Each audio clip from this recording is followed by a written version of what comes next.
Madam పాలు మరిగినాయి ఇప్పుడు బాగా. ఇప్పుడు టీ పౌడర్ వేసుకోవాలి. ఓకే, అది కూడా మరగాల అసలు ఒక 2 minutes 3 minutes అంతే. ఈ బెల్లం కరిగేంతసేపు మరుగుతూ చాలు. ఓకే, ఎలాగో పౌడర్ లాగే ఉంది కాబట్టి తొందరగానే అయిపోతుంది కదా. చూడండి ఈ కలర్ మేడం. అరే ఇందులోకి వచ్చేసింది కలర్. ఇందాక అడిగాను కదా అసలు ఇందులో ఏమైనా టీ పొడి ఉందా లేదా కనిపించట్లేదు అని.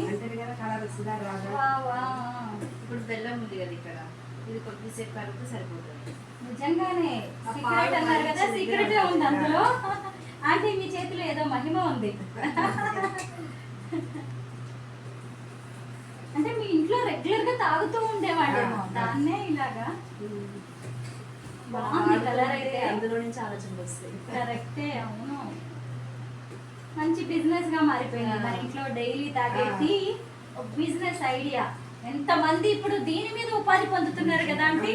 ఎందుకంటే సొంతంగా ఇలాగా ఒక టెక్నిక్ ఒకటి ఫాలో అయిపోయి ఎవరికి వాళ్ళు ఇలాంటివి తయారు చేసుకోలేరు. పైగా ఇప్పుడు మీ బ్రాండ్ ఉంది, చెఫ్ సర్వ్ అనే బ్రాండ్ ఉంది. పైగా టీ పెట్టడం రాని వాళ్ళు కూడా ఈ పౌడర్ తో చక్కగా పెట్టేసుకోవచ్చు. అసలు ఒకటి ఇంకోటి అసలు వాటర్లే కాకుండా విడిగా కూడా మన ఇళ్ళలో చేసుకునేటట్టు ఇవ్వాలని అంటుంది. అట్లా కూడా చేయాలని చూస్తున్నాం. ఇంట్లో కూడా కొనుక్కొని వెళ్ళొచ్చు ప్యాకెట్స్. చేయాలి అట్లా, ఇంకా అట్లా చేయలేదు ఇది.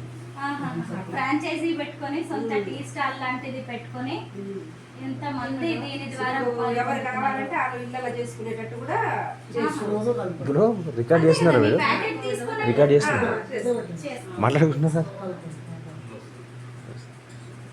మా ఇద్దరు అడిగి లేనట్టుంది, మా ఇద్దరు మాట్లాడేసి